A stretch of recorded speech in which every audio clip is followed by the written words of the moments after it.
To me. Right then, good afternoon, Olly.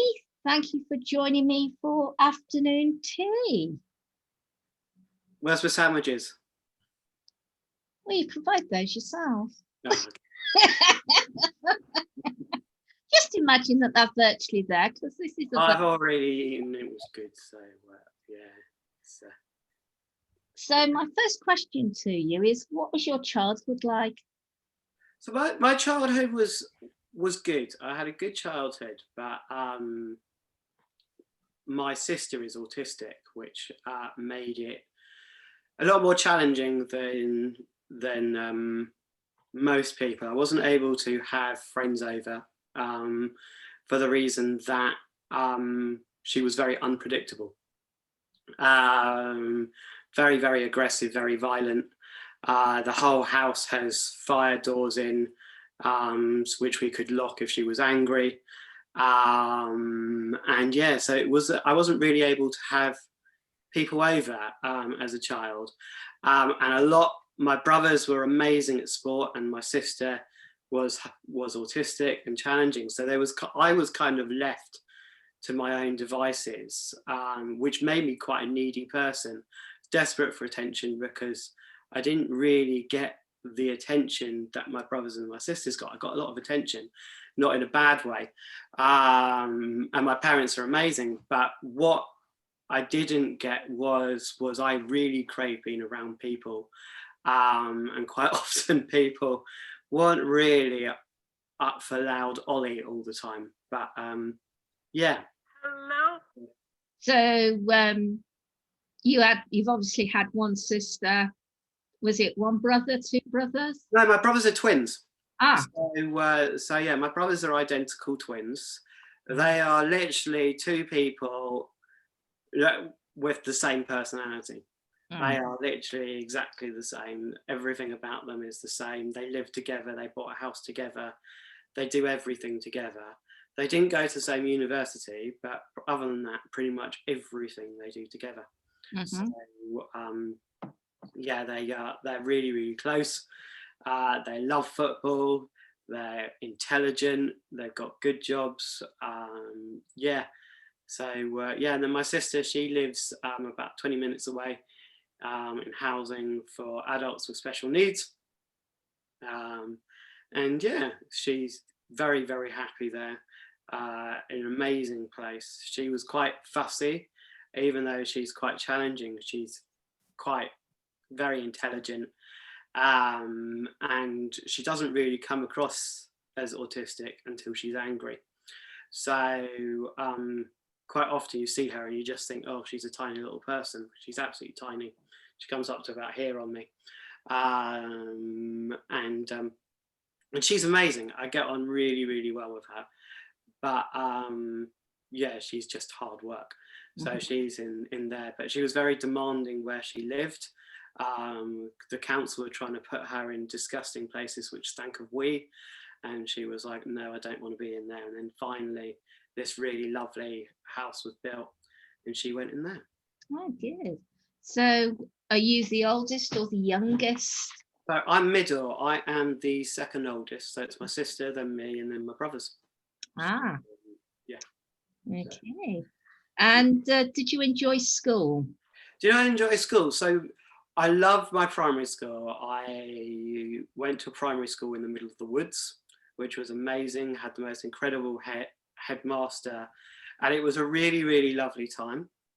My parents then decided to send me off to secondary school in the middle of the city, which was a huge shock, going from country bumpkin woodland lifestyle straight into Portsmouth City to a semi-private school where people on scholarship who want from state were sent there because they were very, very good, either academically or musically, and they always brought in a few challenges. And there were a lot of class clowns who really shouldn't have been there, but they were there on scholarship, but they were normally really good at one subject.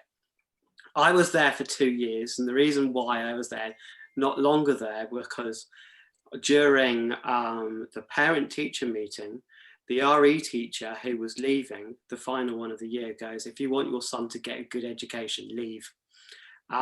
It was absolutely awful, that school. I then went to a school in the middle of the Downs, in the middle of the countryside, which was absolutely loved it. Really, really good school. But I, unlike my brothers, not an academic. So that led on to lots of challenges and everything. But also, it was a really, really amazing school. The teachers were far nicer than in the city. But the people behaved there. People weren't idiots there, because it was a lovely setting. It was a lovely place to be. The thought of being expelled there, no one wanted that. Whereas the school in Portsmouth was absolutely horrid, and people were quite happy to be out of that. And I had really, really good memories of it. Lots of really weird and wacky after school clubs, and one of them we did was called Fortean Society, which was the study of spirituality and the supernatural, which was really, really amazing and really bizarre. And one of the things what we did was we experimented with essential oils and mummified chickens, because that's what that's what we did. And then about 4 months later, we would unearth the chickens to see what they were like, and they were completely embalmed. But my God, the smell was absolutely disgusting. But it was really incredible, showing how essential oils can be used to preserve, and it was pretty incredible, but it was really pretty gross also. So yeah, it was literally in the middle of nowhere, this school. It's funny, it's like on a lot of TikTok profiles, it's often seen on TikTok, my school, where they did make comparisons of schools, and my school regularly pops up and they call it the dumping ground, because it literally was in the middle of nowhere. You dump your kids and you left. But I just had really, really good times there. I didn't get the GCSEs there, which I wanted, which actually was really, really lucky that I didn't get them, because I wanted to study English at A level, but I didn't get the grade I wanted. I got a B when I needed an A, so they wouldn't let me study English there, because it's all about grades. So yeah, so basically I had no choice but to study photography. And to start off with, I absolutely hated it. I'm dyspraxic. I can't do the spiral thing in the dark, all those horrible maneuvers. I can't do it. But I really liked the teacher. Then we were able to, in the second term, we were able to go and do digital photography. My parents bought me a camera for Christmas, and from then I loved it from then onwards, which was pretty amazing. So yeah, so that's where my love of photography came. I then went on to uni. It was very sporadic choice. My mum was like, what do you want to do when you're older? You've got to make a choice, you've got to do something. And I was like, I want to go to uni to do photography, and wasn't really thought about.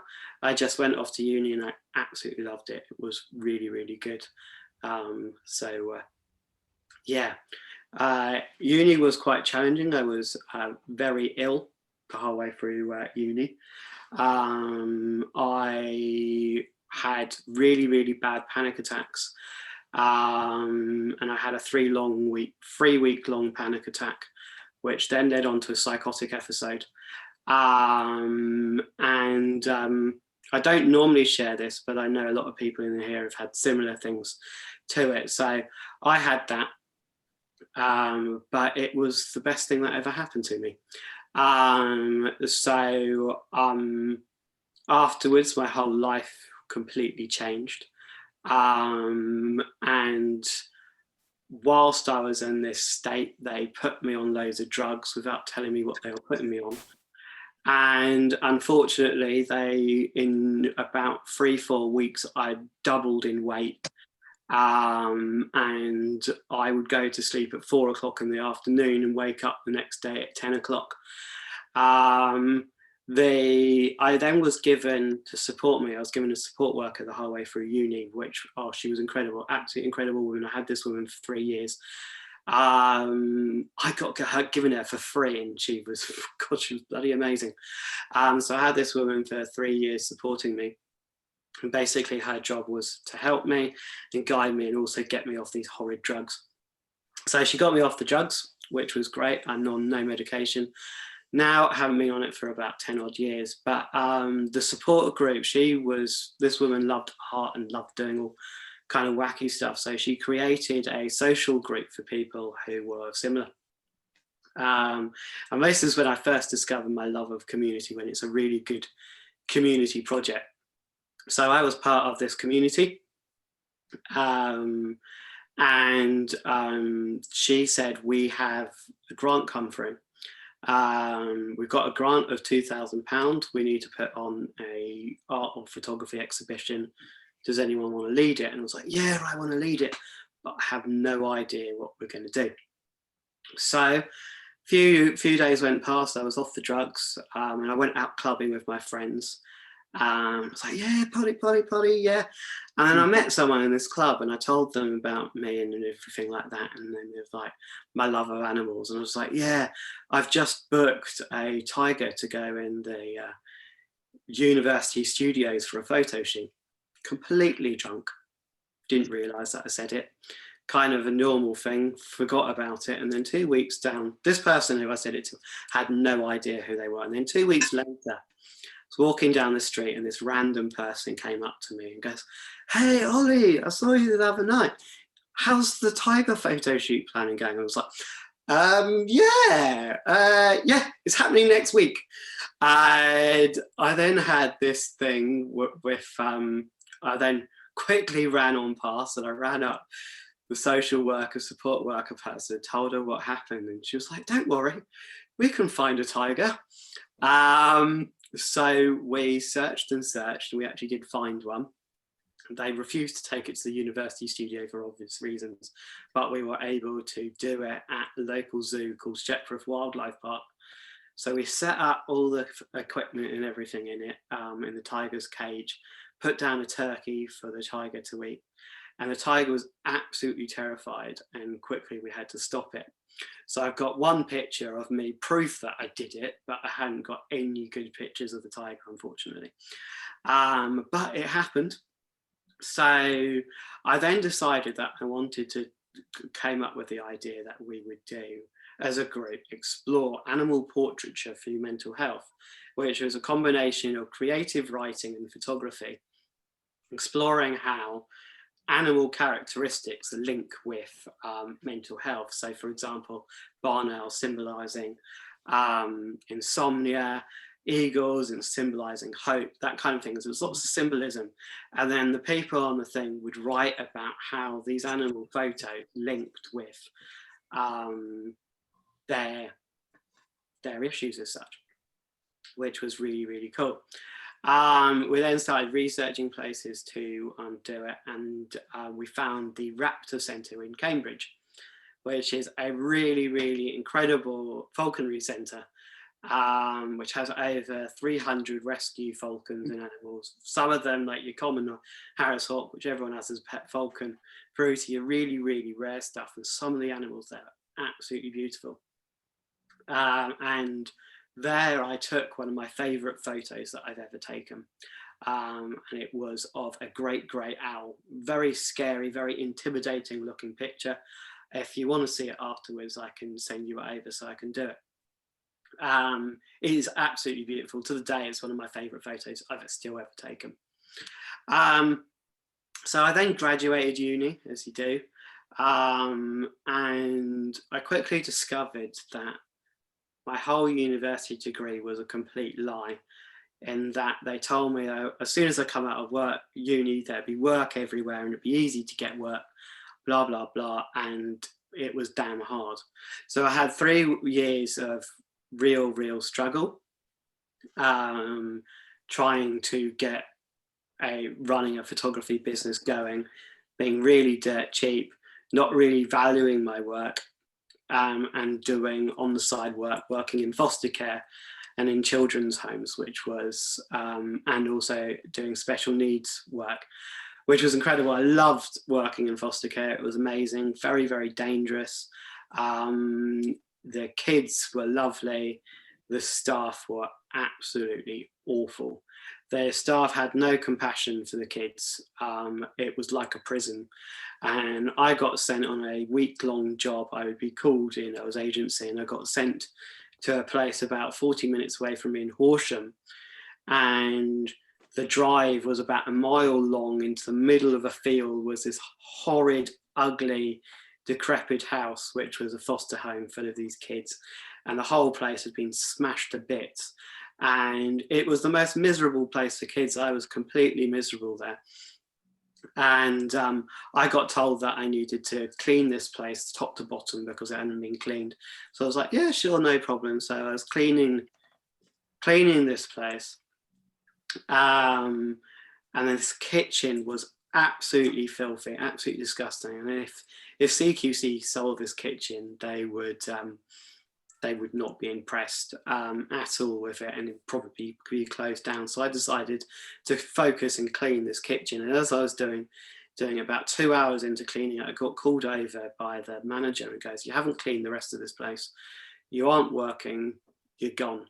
And they drove me to the train station and they kicked me out of that job. And basically they were more concerned about a dirty carpet than they were a dirty kitchen, and just showed how awful this team were. They were just horrid. So then things went by, and then 2015 came along, good old 2015. And then what happened was my New Year's resolution was to get in as many magazines as possible with my photography. So I went to my village co-op, pen and pad and paper, and started writing down all the newspaper titles and magazine titles to get in and everything. And then the manager walked over to me and she looked at me and she was like, "What are you doing?" And then along came the worst customer service I have ever experienced. And I told her what I was doing. And the woman got really, really angry at me. And she was like, "So you're saying you are a wedding photographer, sport photographer, a landscape photographer, a music photographer, this photographer?" I was like, "Yeah, I am." And she goes, "You're setting yourself up to fail. What are you good at?" And then everything else quit. And I go, "Well, I took this really amazing picture of this owl at uni, which I absolutely loved." And she goes, "Well, become a pet photographer then. Don't do anything else, become a pet photographer." So I went home and I posted on Facebook that I was looking for pets to photograph. And within the space of half hour, 90 people contacted me for wanting their pets photographed. Please bear in mind that I had probably had about 6 jobs in a year, whereas now all of a sudden 90 people in half an hour contacting me wanting pet photography. I was absolutely terrified. I deleted the post. This was the days before viral stuff. Nothing was really viral. So I deleted the post, but by which point I had booked 12 people in for photo shoots and the business was away. So I then did that. That was really amazing. And then I got introduced by a really good friend of mine to networking. And I joined the Mumpreneurs networking club, which some of you have been to or heard of. And I was part of that, which has got the worst branding because most of the people are there are mums with teenagers. Some don't have mums, some are men. And yeah, the branding is not good, but it's an amazing networking group. So yeah, I was there for 5 years, had customers, not just from networking, had customers all the time in, which was amazing. I then discovered that where I made most of my money was putting on pet photo shoot parties, where I would attend with my studio to pubs and bars, and I would put on pet photo shoot days wherever any venue wanted me. I did it in luxury spas, I did it in an abattoir, I did it in rescue centres, I did it all over. They were absolutely amazing wherever I went. And every single venue I went, the customers were completely diverse, from filthy rich at luxury spas to pubs which Phil Mitchell wouldn't even go in. Some of them were so damn rough. And yeah, I remember one which I got booked to go to. I didn't actually go and look at it beforehand. All the windows were smashed. flies absolutely everywhere. The floor looked like it hadn't been cleaned for weeks, and the toilets just were absolutely gross, and I had to be there for 6 hours photographing dogs, and the landlord was completely off her face on drugs, and there was me like, just hope I don't get stabbed. And at this pub they had the meat raffle. We often talk about meat raffles, and they had a meat raffle. Most of the people there did buy, which was great. I won the meat raffle, which was really good, but some of them were really, really rough. I then had the luxury spa one, was quite amusing. I had an events manager book an event for me. And I was absolutely terrified. They were like, these people are your top-notch people. Everyone who comes here is pretty much a millionaire. Please be polite to our customers, is what she said, but they can be absolute arseholes. So I was absolutely terrified of this spa. So I bought brand new backdrops. I spent £300 on this backdrop, really jazzy backdrop. And as I was putting it up, the whole thing collapsed, and there was complete creases the whole way through, but everything had been pre-booked, so I had to continue. So these rich people were paying for these pictures, really badly creased pictures, and they're all happy with it. And I was so embarrassed by it, and I never would have bought them, but they saw the value in it, and just shows that people value different things, but I couldn't see the value in that. Then so I booked loads of things. I had a contract with putting on sausage dog parties, where every single weekend I would photograph sausage dogs all over the country at these sausage dog parties. So I went to events in Birmingham, Bristol, Brighton, Southampton, and then loads of tiny little venues where these sausage dogs gathered. And basically these events were a complete con for the people attending, because all they were doing was sitting in a pub full of, which was a room just full of dash hounds, and nothing else actually happened other than me photographing them. So yeah, so basically I was doing that all up until March last year. Then coronavirus came along. Woo! We all love coronavirus. And I quickly realized that my studio was going to be closing, and so many people like me were struggling. I don't know what it was like where Special K and Lisa is, but for us, everything closed. And I decided that I wanted to support as many businesses as possible in this time. So I set up, to start off with, I set up the South Coast Business Market as a community to support businesses during lockdown. I then set up my own networking event. 4 people attended the first one, and it grew and grew and grew, and got it up to roughly 20 people. Then lockdown ended and they all buggered off. And so basically all that work I did supporting these people, they all then went back off. Most of them were therapists. They were all the therapists saying that they were struggling. So I decided to support them. And then as soon as lockdown came, I lost them all. So, which was really, really gutting. So my group continued. It was then back to about 4 people. And then I started growing and growing and growing the group. And there are many reasons why I did it. One was to support people, but also was to use it as a funnel to get customers. A huge amount of my jigsaw puzzles, which I sell, come from networking and supporting businesses. So I sold 6 to Karen, actually. So yeah, so basically I used that as that. So then basically about 3 weeks into lockdown, into the first lockdown, it was my sister's birthday. My sister was doing a lot of jigsaw puzzles with her carers, and I wanted to get a personalized jigsaw of my sister with her dog printed. So I went online, found a website of it, thought I'd got the most amazing perfect jigsaw for my sister. I ordered it, but this was when Royal Mail was at its slowest and it didn't turn up. So I then needed to get another jigsaw. So I found a company online based in the north of England, and I ordered a jigsaw from them, and the quality was absolutely amazing. And I was like, I can see a business from this. So I then started selling my own work as jigsaws. So my pet photography, landscape photography, I started selling some of my own work as it, and that was really good. And then I started working with artists, selling artist work as jigsaws.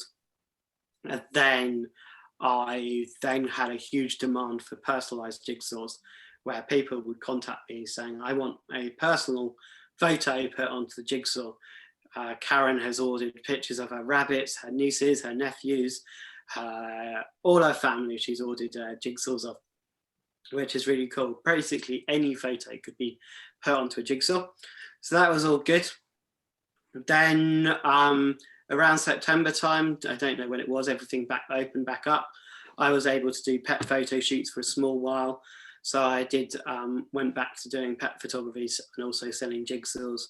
The gift market was going and everything was really, really amazing. It just showed how having multiple streams of income was incredible for me. And basically money was coming in everywhere and I didn't really have to do anything.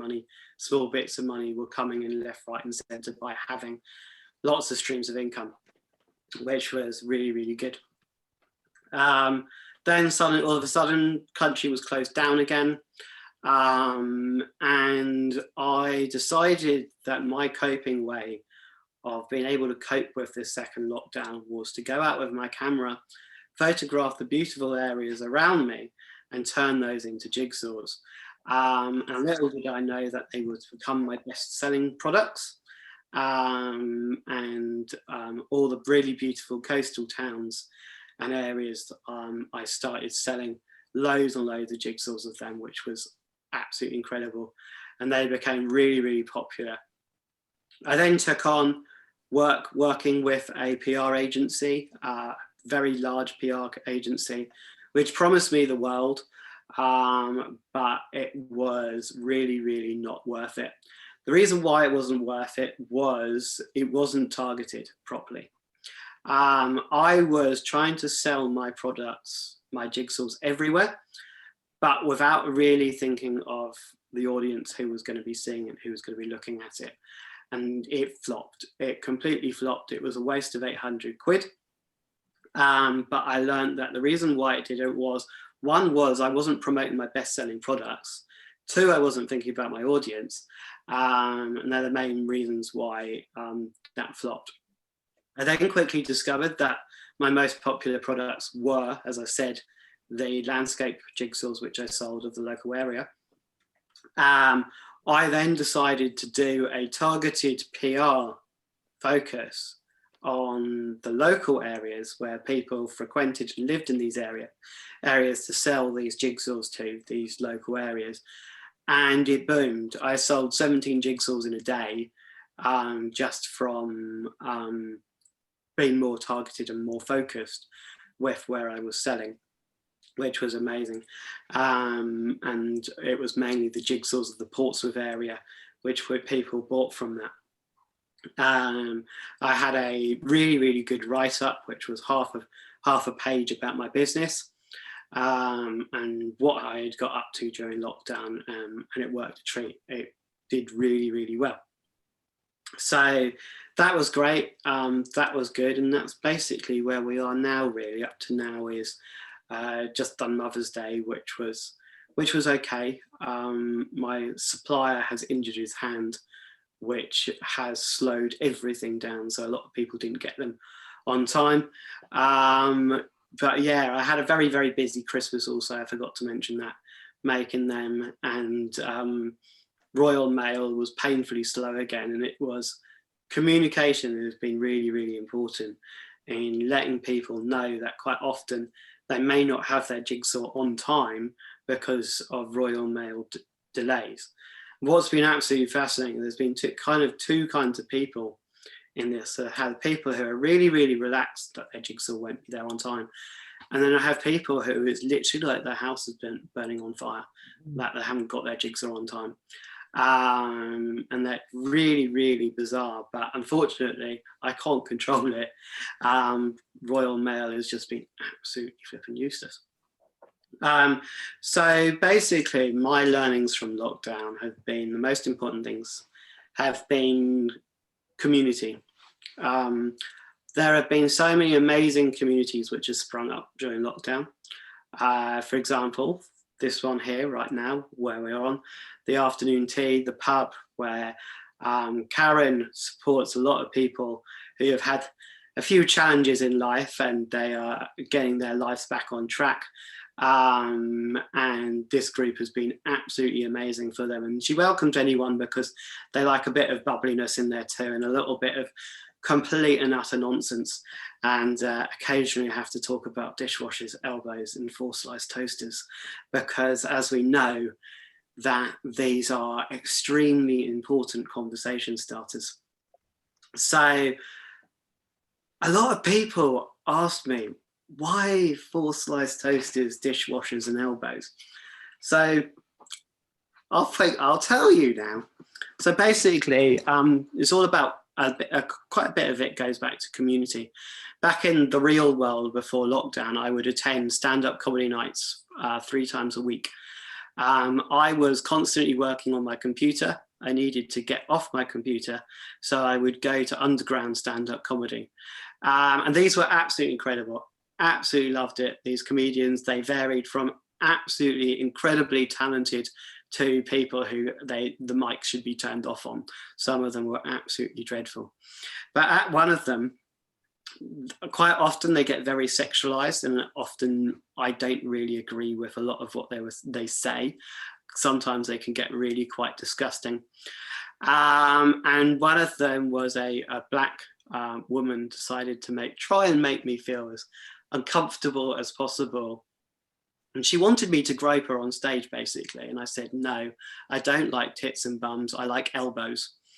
And I'm really sorry, but it's inappropriate of me. I only want to touch your elbows. And basically, it's now become this thing where Olly has an elbow fetish. I use it as a conversation starter. It also is quite often people quite shy, quite nervous networking. I use it to break people in, to know that it's a fun, relaxed group. And I do it, and I love telling women that they have a cracking pair of elbows. Yeah, because no woman has never been told that. You ask them, how many women have been told that they've got beautiful elbows, and none of them do. I got told by one of my customers that I had a beautiful nose once, and I thought that was really weird.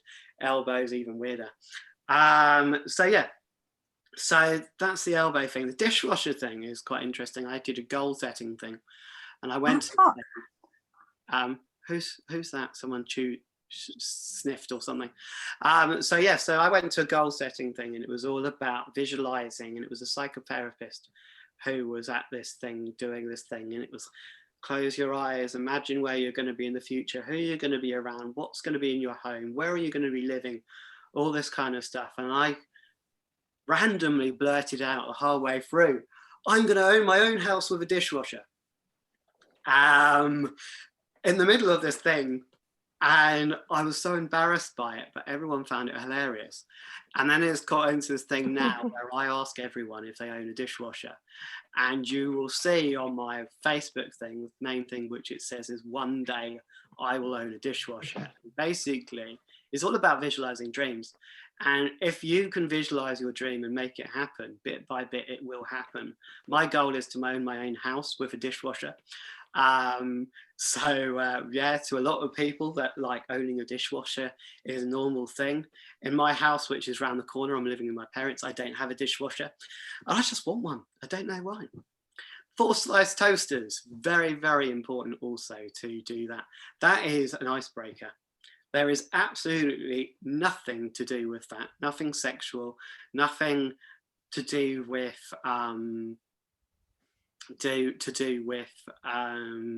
goals or anything. But there is a little bit of a story to it. So my mum owns a Airbnb, and occasionally we get very, very strange complaints. And one of the complaints was that this woman had a complete meltdown because we didn't have a 4-slice toaster. and there was only a 2-slice toaster in there, and she didn't want her husband's toast to get cold whilst she was making her own toast. And yeah, so basically it's kind of continued from there, where basically I now ask people whether or not they have a 4-slice or a 2-slice toaster. It means absolutely nothing. But people love it. People get really involved. And then we're like, how do you like your toast? Do you like it well done? Do you like it not even done? How do you like your toast? So yeah, so it's a very controversial subject. It gets quite heated. Well, obviously that's what happens when you play with toast. It gets heated. So yeah, so yeah. Yeah, so that's about it from me. Basically, if anyone has any questions, I'm going to charge £3 a question, or if you're American, it's going to be $27 a question, because we're all about equality here. And yeah, so basically, if you're American, I feel it's important to charge more. But as it's a Tuesday, I won't charge, because why do I need to? So yeah, what questions do you have? So is there anything that you'd change about your life? Me, change about my life. I've actually had a pretty damn good life. I've enjoyed life. I think some of the decisions I made when the period before I owned my photography studio, aiming to please a lot of the time, was probably actually being yourself is more important than aiming to please. So I was doing a lot of these really crap 9-to-5 minimum wage jobs, and when I did them, I just was so desperate for the money and wanted to do the job so well that quite often I just became a people pleaser. And when I did that, I didn't actually end up doing the best of my jobs, because I was more thinking about pleasing the person than actually doing the job. So yeah. Yeah, so. Are there any questions? I've got a question. So, have you been in a situation when you've been working with pets, or that you actually feel really uncomfortable, other than that weird place that was really dirty or whatever? Yeah, I've had a few. Because of the animal itself. Yeah, I've had a few experiences. So one of them was, for a while I agreed to work with a rescue charity photographing the dogs for free, not realizing that the dogs which I was photographing were ex-bait dogs and they didn't like men, and I got cornered by a pit bull. Luckily, the owners or the foster people knew how to handle this dog, and if they didn't know how to handle the dog, I think I would have died. Yeah, it was. A dog shouldn't have even been in the studio. It was awful. Generally, I think the nicest thing for that dog is put it down. It was flipping horrible. And then another one, you'll like this story, was I got booked to photograph a reindeer. And I actually shared it yesterday on my Facebook. If you go on my Facebook, you'll be able to see it. Now, this reindeer photo shoot was quite amusing. We traveled about 20-30 minutes away, actually roughly to about where Steve lives. So we went to go and photograph this reindeer. There are loads of paddocks and everything, blah, blah, blah, absolutely tons of paddocks. But there's only one reindeer there. So it turned out, we always normally, whenever you go to see at Christmas these events with these reindeer, you normally see 4 or 5. So as we were photographing this reindeer, the guy goes, "Oh yeah, all our other reindeer have died, and this one has killed them all." So we were in a tiny little stable with a murdering reindeer who'd killed all his family, and there was us with nothing to protect us, and any slight movement, I had an assistant, his assistant was absolutely terrified of this reindeer, and any single time it tried to walk towards us, he'd literally bolt over the stable door. He was so scared. That was pretty scary. Like, yeah, those were kind of the two main scary ones. The reindeer one was really actually quite scary. This thing is absolutely huge, and yeah, when you're next to it and then told that it's killed all its family is kind of scary. So Wow. yeah. Wow. I've got one more question. So, in all your journey of your experiences and the things that you've done, is there any like 2 or 3 people that have really inspired you to take action? Yeah, so I would say probably the first person who, there are 2 at uni. One was my main lecturer at uni, and also the support worker I had. They were both absolutely incredible. They were really, really amazing people. My uni lecturer I got on really, really well with. She was this big, feisty German lady, who basically, she was a photojournalist. She'd photographed in war zones and everything like that, and she was a very gutsy, tough woman. She had her favorite. She was someone who, like, if you were a really wimpy, pathetic person, she had no interest in you at all. Whereas if you were gutsy and didn't really care and kind of up for anything, she loved you. And I got on really, really well with her. I was one of her favourites. So she was really amazing. Got on really well with her. Emma Weatherstone, who quite a few of you have met, she's really, really inspired me a lot. She's actually my next door neighbour. So she's someone I really, really look up to. My friend Caleb, who sadly passed away last year, he is an absolutely incredible guy, very, very religious guy, and also he set up business community projects in Ethiopia to provide businesses, people work in Ethiopia. So he set up a co-hosting space and restaurant and cafe to give employment to people in Ethiopia. He was half Ethiopian, and he would put on music nights and business networking and stuff for people in Ethiopia and giving them work. And he sadly was hit by a car last year, but in Ethiopia they won't operate until they've got money. And because he was hit by the car, he couldn't pay because he was unconscious. He died because they refused to pay.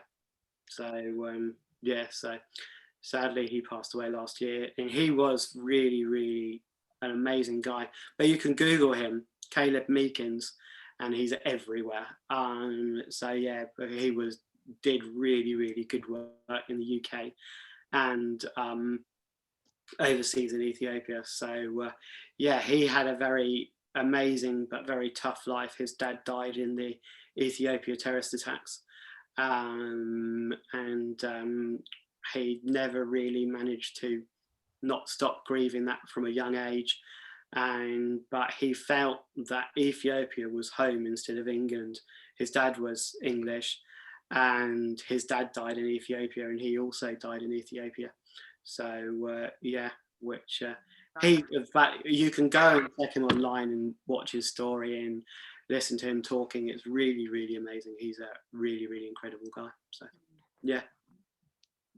Thank you. So if anybody wants to get hold of your jigsaw puzzles, either listening or on the broadcast or listening to the recording, how can they get in touch with you? Yeah, so basically the best way is through Facebook, through my Facebook page. I also, these are the personalized jigsaws here, what I make, where I can turn any photo into a jigsaw. These are my dogs on the jigsaw. So this one has sadly passed away. This one is nuts as ever.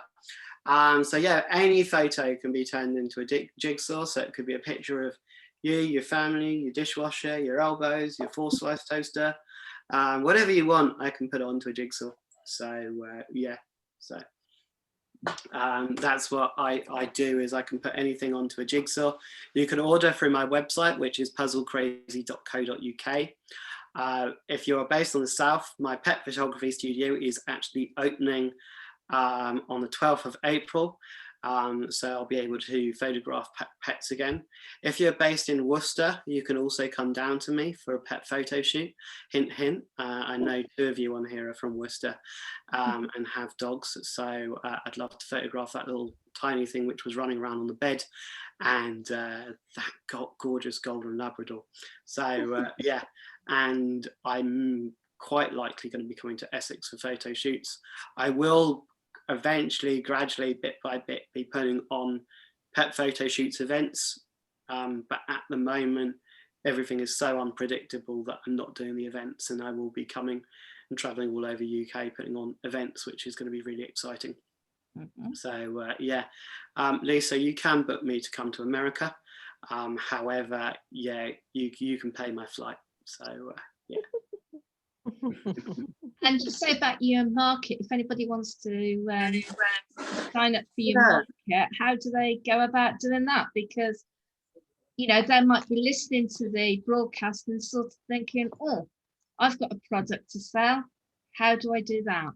So yeah, so the South Coast Virtual Gift Market was a group which I set up to support small businesses in lockdown who sell gift-related products.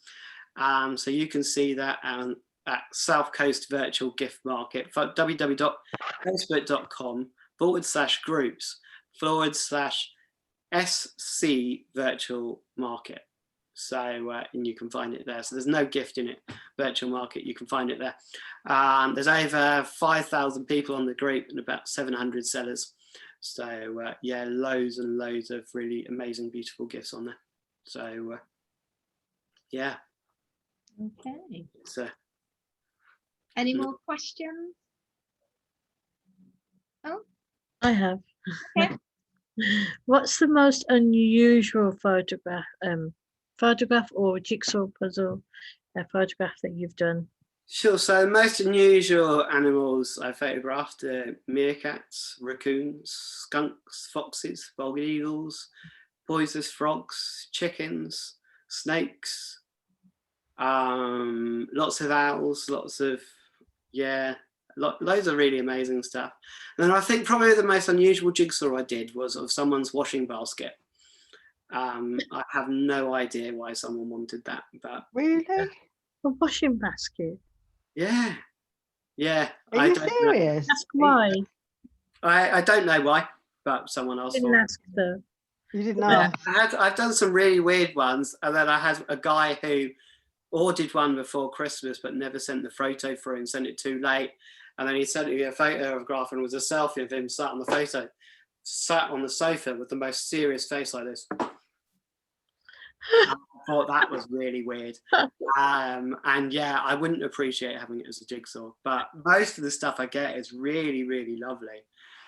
Loads of really, really beautiful pictures, a lot of family photos. A lot of what I received was a lot of baby photos of people who couldn't see their grandchildren in lockdown. So a lot of people had their grandchildren put onto jigsaws, which was really, really special. So a lot of grandchildren on jigsaws. Wow. So Imagine that was such a pleasure to do in this time, isn't it? it was really, really special doing it. Yeah. So yeah. When am I coming to Virginia to take pictures of her horses around the farm? God, what an offer. I really want to go to Virginia, so I think it will have to happen. So yeah, I don't really know what goes on in Virginia other than tobacco farms, but yeah, and Special K lives there. So yeah, yeah, but no, I definitely feel I need to go to Virginia. And then the open mics are on there, but at the moment I can't go to Virginia because we can't go on holiday. So yeah. Yeah. Well, thank you very Billy, much. you must have a question. Sorry? You're always full of questions. Me? Jilly. Oh, Yeah. Jilly. I've only got one, but I was going to ask you not online. Oh, this sounds very saucy. No. I'm from the care industry, and I just wondered, you know, the home you went to and you saw what it was like. Did you report it? No, I didn't, unfortunately. So I was too scared. Yeah, it is a scary thing. I was too scared, but this place was horrid, absolutely horrid. I went to a whole variety of care homes because I was agency, and I went to some Yeah. which were amazing and Yeah. some which were horrid. But what was really interesting is I met someone networking who was a care home advisor, and I was like, oh, this care home in Fareham is absolutely incredible. And she goes, no, it's not. No, it's not. Go, yes, it looks beautiful and amazing, but the care is shocking. And it was really amazing how they could fabricate making this place look so beautiful, but actually people would be like, oh wow, it's so stunning. But actually the most important thing is what the care's like. And I went to a care home in Gosport, which was a really gross, looked gross, and there were 4 people in a room, sharing a room, it was a pretty horrid care home. Looking at care home, the care was amazing, what these people get. The carers were incredible, but you looked at it and you wouldn't want to be cared there. But actually, it had a very high Ofsted, not Ofsted, CQC. And a lot of them, it was down to looks. They were these really nice, clean ones, but actually the most important thing is the care. But the carers were dreadful, absolutely dreadful. And then I went to a variety of them. I went to most of the children's homes I went to were really quite violent, but I got booked for one which I only did 2 jobs in, and it was really bizarre. I walked through the door and the kids had a cup of tea ready for me and a slice of cake, and they go, what do you want to watch on TV? And I found it really bizarre, and I go, am I expected to clean? I go, no, the kids do that. So basically all I did was sit on the sofa all day and these kids were doing everything for me. And they go, no, the kids here respect elders, the kids do everything. It was flipping bizarre, to be honest with you. The kids were so nice and I got treated like royalty. The only thing was they go, yeah, basically there are lockers for your stuff, and there's a reason why there's lockers, because one of the kids steals. So yeah, but no, I enjoyed care. I saw a lot of horrid, sad things, but I had some really, really good times. But I got badly strangled in a care home, and that's when I decided that it was time to leave. Yeah, it's not good, is it? Yeah, so the kid who strangled me locked his favourite member of staff in a cupboard, not knowing that this woman had claustrophobia. And when he opened the cupboard to allow her to come out, she was in streams of tears, struggling to cope, and basically took the blame out on me and strangled me. And I had training to get out of being strangled. And I used my training, and then when you're doing it, is got that, and basically your arm hooks under to get out of it, and you flick up the hand. And during the training, the guy goes, just to let you know, this maneuver doesn't always work. So there was me like, I'm gonna die. And I did the maneuver and it actually worked. I managed to get myself out of being strangled. Brilliant. This thing, but yeah, care was, I saw the good and the bad. I saw amazing carers, horrendous carers. I loved working in dementia. There were these 2 I love dementia. There were these 2 old ladies who were 1 minute best friends and the next minute worst enemies, but they had Bieber handbags, and they had the same Bieber handbags. And the amount of nightmares where they could accuse each other of stealing from each other.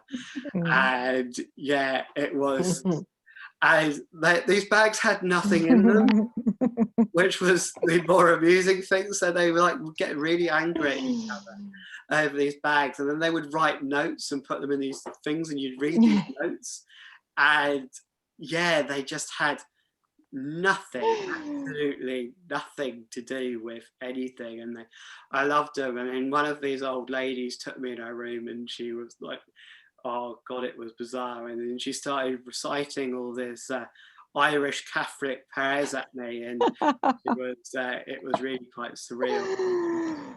Matthew Marek Luke and John went to bed with his trousers on. Okay, cool.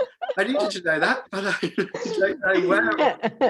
But yeah, that was the posh one, which with the bad report actually. It felt like I was on Titanic, but yeah, it was sinking. So yeah, it was bad. But yeah, I love. Thank you for answering.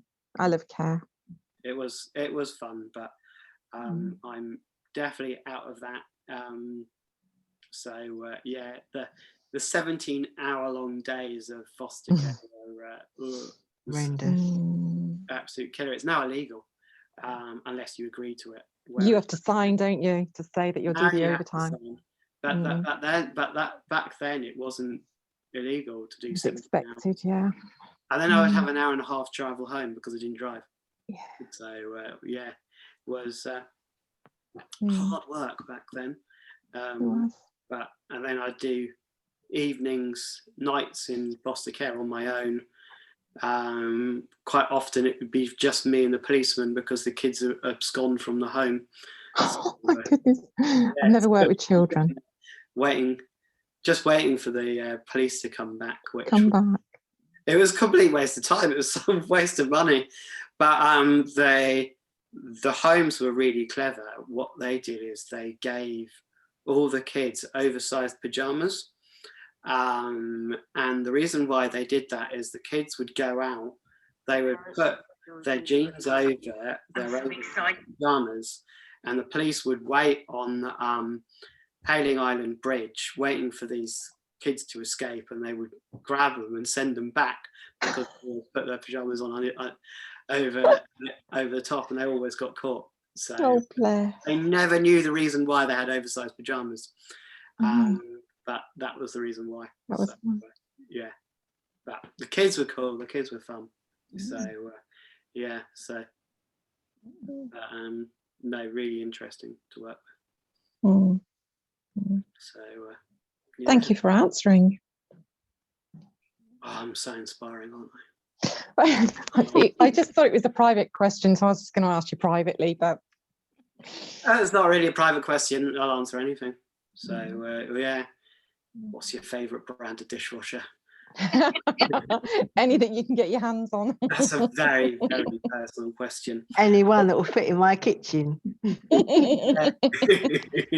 Well, basically, since I've had that ongoing joke about dishwashers, it's there's this new trendy dishwasher which sits on top of a work surface, and everyone sends me them, but I want the real thing.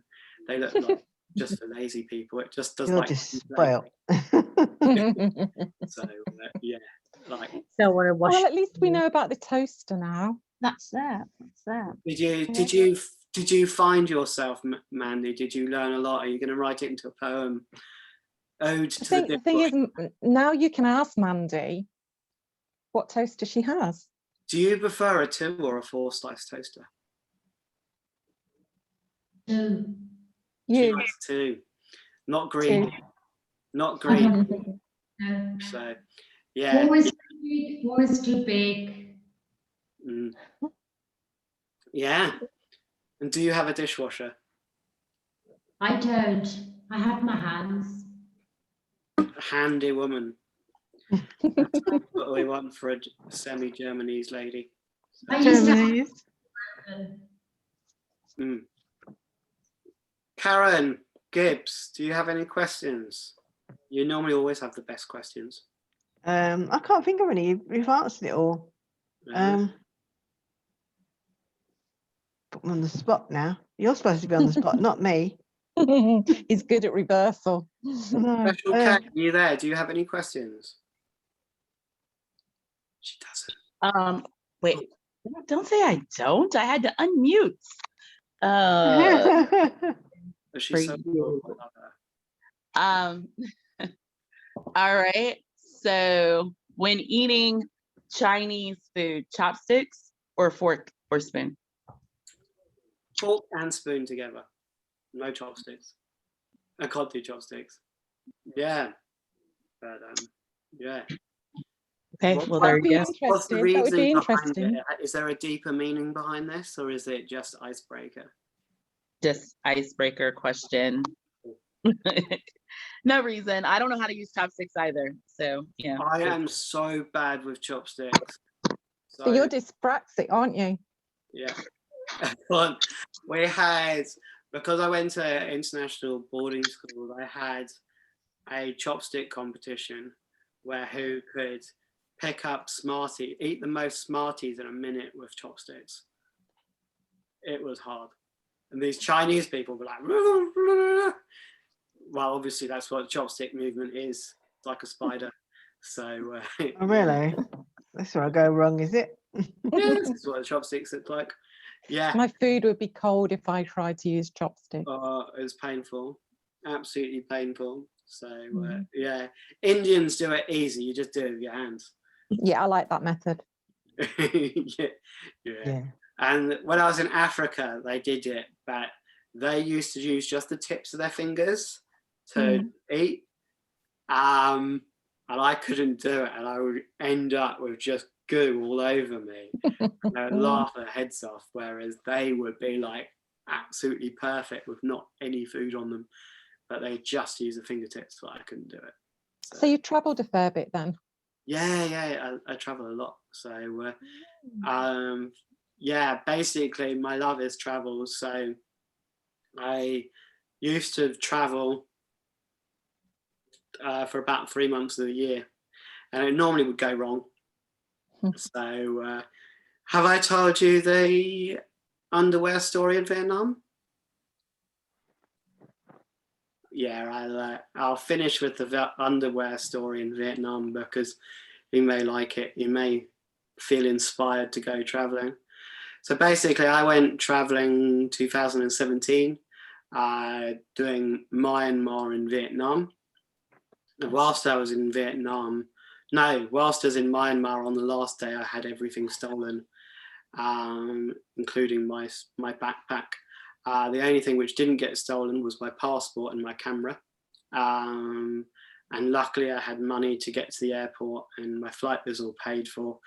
And yeah, so I managed to get into Vietnam. The problem I had with Vietnam was when I booked it, I looked in the thing and it told you what the temperature was. In the travel guide, it said 8 degrees, where all the other months around it had 34 degrees. And I go, no, it's a typo. So it must be 24 degrees or 28 degrees or 38 degrees. It can't be 8 degrees. So me being really cocky, rocked up into the Vietnam borders wearing shorts and t-shirt, and it happened to be Vietnamese coldest winter of 4 degrees. Everything got cancelled because all the Vietnamese had never seen snow, and in the north of England they had snow, so everyone travelled to go see snow for the first time. So I was me in shorts and t-shirt, struggling with nothing. I had to beg to be able to get hotel accommodation. And I was really good at begging, and managed to make $40 an hour just begging. Yeah, and it was fascinating. Like with begging, the Americans would not give a single cent of their money. They would not give you anything, whereas the Dutch and the Scandinavian, they were like, just take it. So they were really cool. So by about 4 days in, I had enough to be able to go shopping for clothes. By which point I'd been commando for 3 days and no underwear, and it was not enjoyable. So I decided that I would find and get some underwear. So I asked all the Vietnamese people, most of them can speak any English, where I could get underwear from. And then I finally found this place. It was like, you go there, 3 miles away, and wrote down a thing, told the taxi driver to take me to this place. There wasn't a single Westerner in this place. This was proper Vietnam market, of clothing market, and they're all laughing their heads off that I was in there. They're all laughing at me for being in there. As I was going around, I couldn't really find any underwear, and I finally found underwear in the market. And even better was that it was a 7-day pack of underwear. So I was like, score, I've got 7 pairs of underwear for the week. It was like those Monday to Friday socks, what you get, week pack of socks. I was so happy, didn't even haggle with the guy. I was overjoyed with my purchase that I'd finally got underwear. Got back in the taxi, got into the hotel where I was staying, opened up the underwear, and to my shock, they were all G-strings. Yeah. Unfortunately, I didn't wear them. So, yeah. Oh dear. I was in hysterics, but I was so upset at the same time. Yeah, that was Funny. That was one of the more amusing ones which happened. Being attacked by bulls. I got attacked by a bull in India. So yeah, had a bullhorn go into my side when I was in there, and I didn't even see the bull coming. So I was more shock, I think, than pain, because yeah, this bullhorn went into my side, which was really painful. So yeah, and that was kind of a light brush, this cow one, and was out the way. So really, really painful. But yeah, I think that was more shock. So Wow. yeah. You didn't Hope you aggravate take- oh, sorry. others. Sorry, Julie. You go ahead. I said you didn't aggravate it by showing your elbows, did you? No, No, exactly. Yeah. No, not a single one. Dishwasher. So it was all fine. So yeah, I'm trying to I think. hope you take out good travel insurance. Oh, do you want to know a travel insurance story? Just hope you Yeah. take it out. So I used to smoke a lot. I don't smoke anymore. So basically, I booked a holiday to Turkey. And the day before my tour, my lungs collapsed and I ended up in ICU. So I had never done it. Was this after reflexology? It was due to the reflexology. I think we talked about this the other day. We talked about yeah. the reflexology having So that my effect lungs- on you. Yeah. So I have told you the story, but yeah, my lungs collapsed. I paid for it all on my credit card this holiday. And I thought I had taken out travel insurance, but I hadn't. But luckily, the credit card which I had covered me for travel insurance. And so my whole holiday was covered on my travel insurance. I got all that money back. I was unable to work for 2 months. And basically, by the end of those 2 months, my travel insurance money came back. And thank God I had that money. Thank God I had travel insurance. And it is the most annoying thing to pay for. But when you get your payout, it's freely Yeah. done. Yeah. Need it. Yeah. So I've only used it once. So but I've got a suspicion that my holiday to Japan this year is going to be cancelled. So luckily that's been booked on a card. So yeah.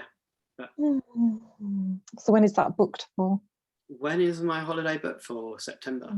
So You think it won't go ahead? If I have to quarantine for 10 days, absolutely no way. I don't think I could be stuck in a hotel on my own for 10 days. I think I'd go mad. So yeah, no, I wouldn't do it if I have to quarantine.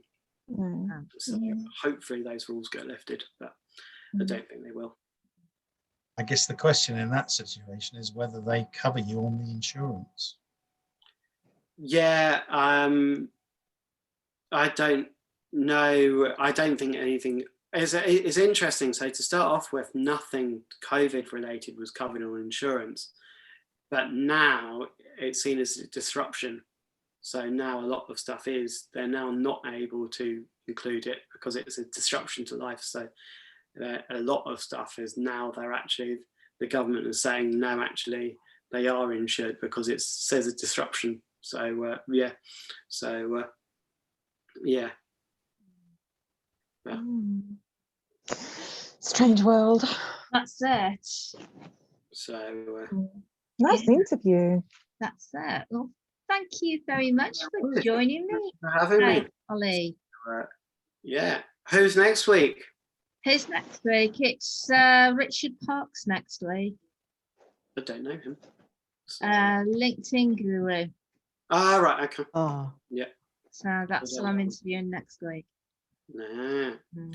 exciting stuff. Be there. Be at the pub. That's it. That's it. Hopefully That's Karen will tonight. provide sandwiches because she hasn't. Oh, poor Karen. Virtual sandwiches. Send you a picture. Virtual sandwiches. That's it. Yeah. That Next does time we sound just like a all good have